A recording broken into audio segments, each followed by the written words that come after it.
What's up, everybody? My name is Brad and welcome back to the channel. Today we're going to do something a bit different. Today we're here for a movie review. No, I'm playing. We're here to talk about a book. We're always here to talk about books. Today we're here for a book review and we're going to be talking about The Flashlighters by Daniel Barnett. Before we dive into the review, really quick, recently I had the pleasure of taking part in an interview with author Daniel Barnett over on Nikki's channel, Dark Between Pages, and I'll have that linked down in the description below. We chatted for about 2 hours or so. It was really fun. Daniel, he's a super chill, laid back, just really nice guy. And it was fun getting to chat with him as well as the fellow booktubers who took part as well. So again, I'll have that linked down in the description if you feel like going to check that out. Let's go ahead. Let's dive into the review. Let's talk about this book, The Flashlighters by Daniel Barnett. This is volume 4 in his ongoing post-apocalyptic horror series titled The Nightmareland Chronicles. And with this being a part 4, I really had a bit of a hard time coming up with new and clever, at least I think I'm clever anyway, things to say about this phenomenal series that I haven't really already said in the previous reviews for the other 3 books, and I'll link that playlist up here in the cards if you want to check out those reviews. You know, I just don't want to keep regurgitating the same adjectives over and over again when talking about these books in this series. But the thing is, all those previously used adjectives, they still apply to this book here. So what does The Flashlighter specifically, what does this book bring to the table? How does this piece of the puzzle fit within the continuing story? Well, for me, at least in my opinion, this was the most nightmare-inducing entry of the series so far. Now, yes, don't get me wrong, every book so far has had its own nightmarish moments, from the creepy and unexplainable to the real-life, human-bred type of nightmare feel. It's all been here.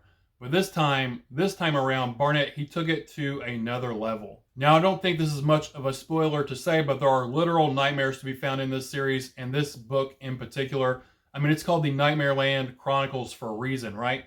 A land full of nightmares. For me, this time around, this book really gave me heavy Nightmare on Elm Street vibes. Now, there's no Freddy. There's no one like Freddy at all, and this is not your somewhat over-the-top, cheesy slasher film. I guess what I really mean by that comparison is the concept of one's own nightmares seeping into reality and taking on this threatening, dangerous, tangible form. Yeah, that happened a lot in this book. Some of it was a bit weird and off the wall, and some of it was downright pretty horrifying, but I loved every moment of it. The auto repair shop scene in particular. Yeah, that scene was absolutely chilling. I won't give you any more than that. You'll just have to read the book for yourself and find out what I'm talking about. So what about the Flashlighters themselves, the ones who got the title of the book? Let's talk about them for a moment. Up until this point, we've been following our core cast of characters on this cross-country journey through a darkened and dead America.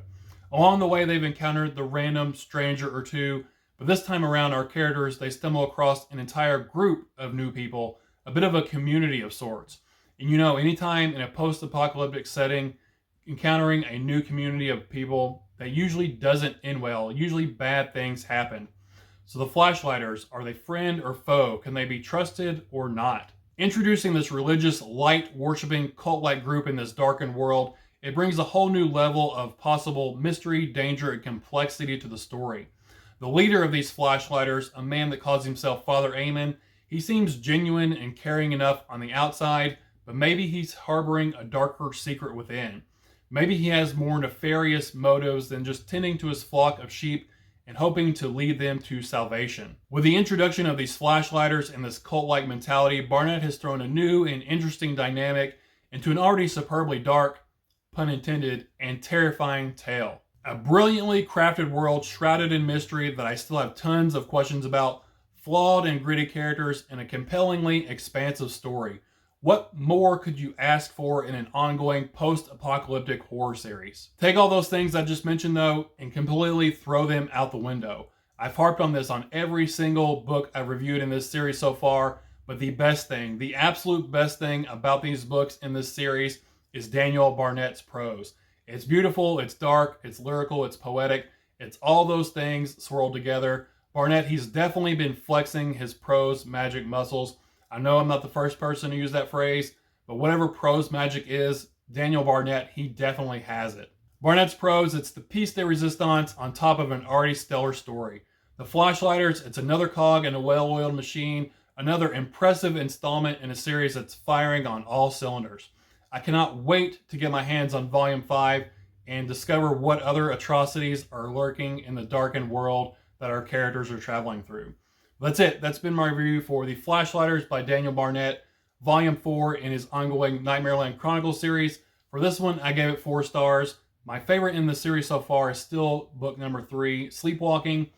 But if I were to put the whole series together as one big book so far, it would be a 5-star series for sure. You know, each individual book, it's sort of like a TV season. You like one season more than another one. But overall, as a complete series so far, this is just a stellar post-apocalyptic horror series. Overall, it's 5 stars. And like I said, I cannot wait for Volume 5, which is called City of Blood, I believe. Yeah, City of Blood. And I think it comes out May 31st, I believe. I know it's sometime around the end of May. But that's it. That's been my review for The Flashlighters, Volume 4, Nightmareland Chronicles, Daniel Barnett. If you're into post-apocalyptic horror, definitely don't sleep on this series. No pun intended. Again, this is definitely one you want to check out. I cannot wait to continue on with this series and find out what eventually happens to all of our characters. But thank you all for spending your time with me today. Again, my name is Brad, and I'll talk to y'all later. Bye.